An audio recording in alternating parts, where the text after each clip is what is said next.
Calon FM on 105 FM. Community radio at its best. From a porter cabin in Ponky, it's Andy Snowden! Yes, indeed, it is I, Andy Snowden, with the Stage and Screen Show, and you are more than welcome to it, girls and boys. And if you would like to get in contact with me this afternoon, all you've got to do is go onto my Facebook page. I think that's the easiest way, and let's not forget it, the cheapest, right? Andy Snowden at Calon FM, Stage and Screen. Everyone calls me thrifty. That's because I am. Okay, now, as we heard then in those adverts, that Wales has recently been declared, get this, recently declared as third best in the world at recycling. Third best in the world. But across Wales, the issue of fly tipping is becoming more and more of a major problem. I mean, you don't have to drive that far down country lanes before you witness fly tipping. And we're joined now by Mr. Neil Harrison from Fly Tipping Action Wales. And Neil, fly tipping is obviously a problem, but what specifically is Fly Tipping Action Wales' their main role? Well, Fly Tipping Action Wales, we are a partnership initiative, and we're sponsored by Welsh Government and coordinated by Natural Resources Wales. We bring together over 50 partners throughout Wales to promote a coordinated approach to tackling fly tipping. To give that, some examples of that, we will run working group meetings, and these can focus on specific areas such as enforcement and education and awareness raising, bringing partners together to try and tackle fly tipping in a sort of collaborative way. Right. We've also got a number of projects that we run which look to assist local authorities and other organisations, anyone who has issues with fly tipping on their land, basically.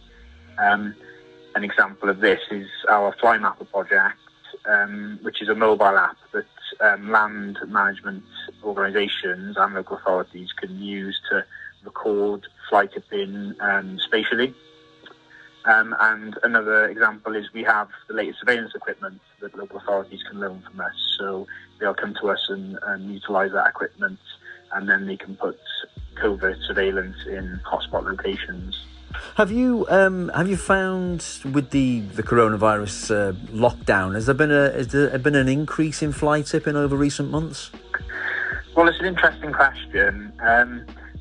Firstly, I think we'd like to thank the public for doing what we've asked, and that is, whilst the household waste recycling sites were temporarily closed, holding on to that waste at home safely and securely, and making sure that, they hold on to it until the sites reopen.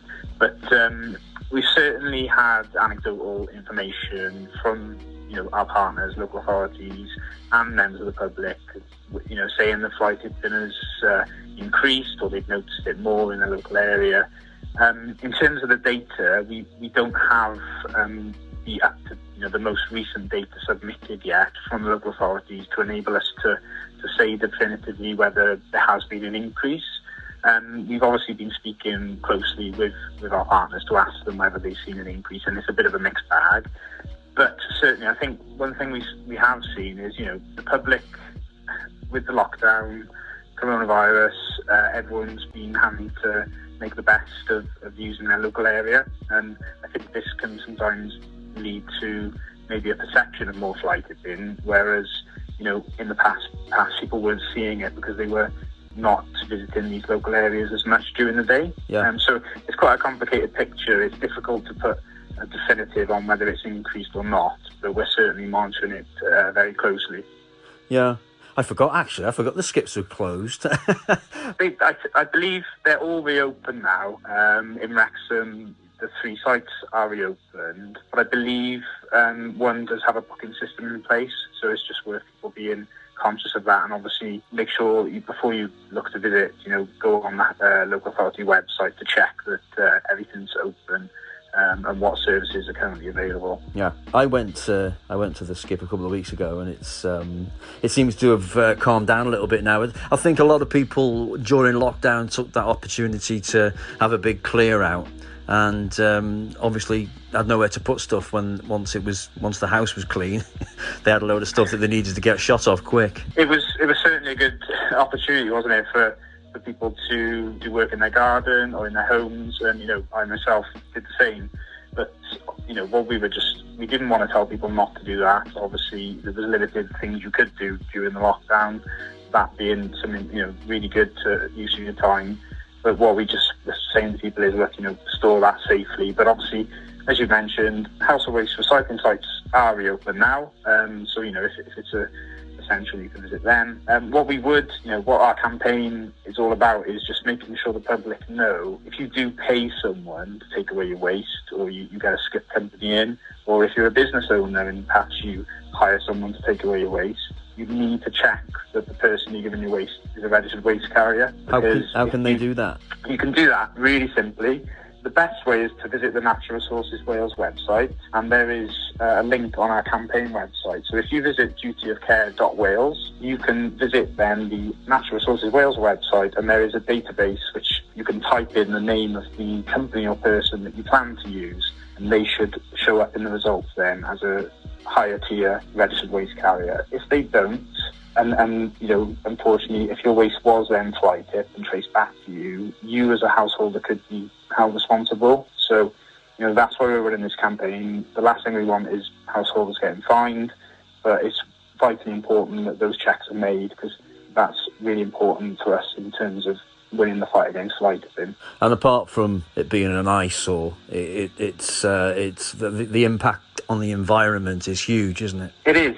Obviously, it's a really visual crime, fly tipping, so nobody likes seeing it in our towns and countrysides. But sometimes I think you're right to highlight, the actual serious environmental impact gets overlooked, because it can pollute the land, it can pollute water courses. You've got all sorts of stuff in there. The people dumping this waste, they don't give any regard to the environment. So there could be electrical items with batteries and acid in there. This is entering water courses. You've got plastic, rubber items such as tyres, breaking down and all being fed into the rivers and ultimately the ocean. It's not only the visual element, and there's even a damage then to like habitats and wildlife and livestock can also be harmed. I mean, you just mentioned then, some of the things that you have to pay to dispose of, and just recently in Wrexham, I know it's happened a lot throughout Wales, but in Wrexham, everybody now has to pay for their green garden bins to be collected, and I thought that's not going to help your cause much, is it? If people decide not to pay the £25 tally, then they'll put it in bin bags and just throw it at the side of the road, it seems. Yes, you're right. I was doing a bit of background for this call, and I did notice that Wrexham now, it's £25 charge for the year, isn't it?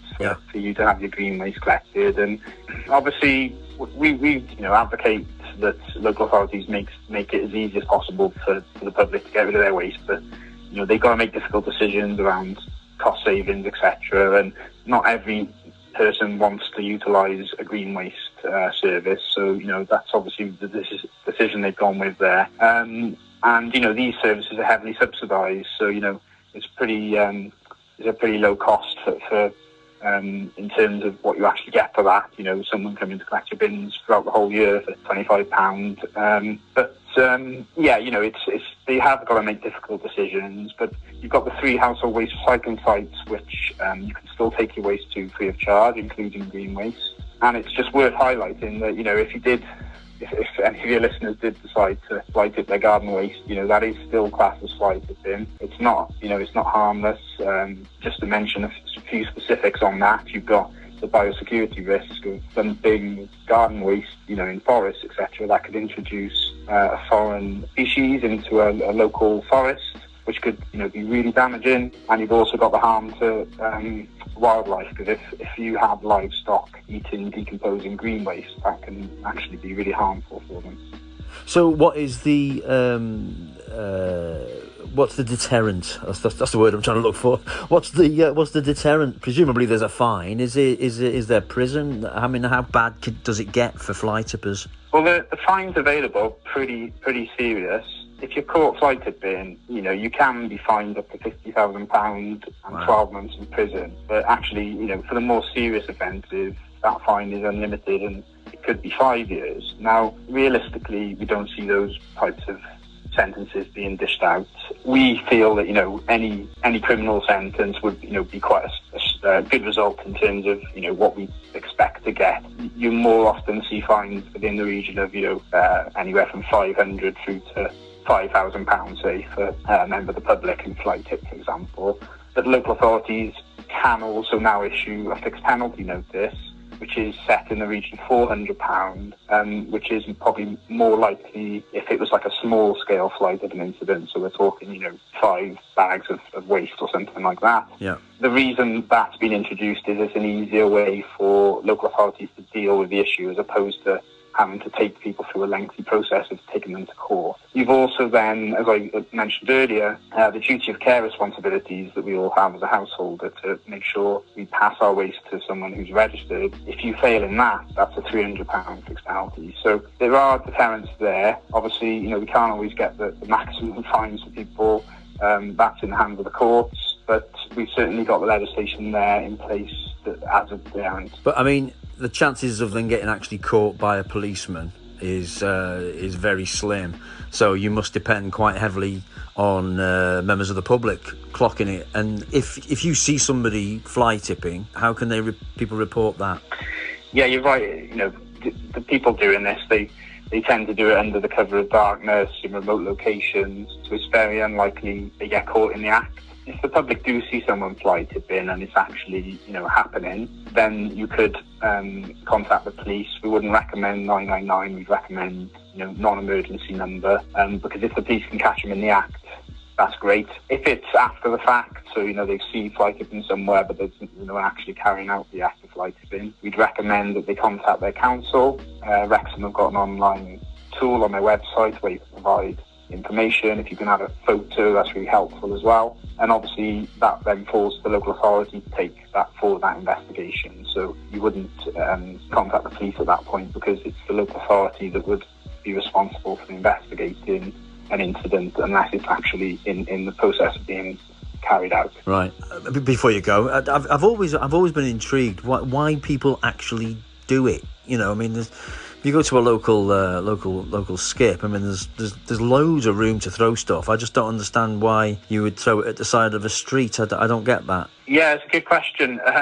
I'd like to say that we know all the reasons. We don't. We're still trying to figure out the psychology behind some of it. But there's a number of reasons. Obviously, if it's a householder, a member of the public doing it, it could be, that they perceive that they don't have legitimate means of getting rid of it.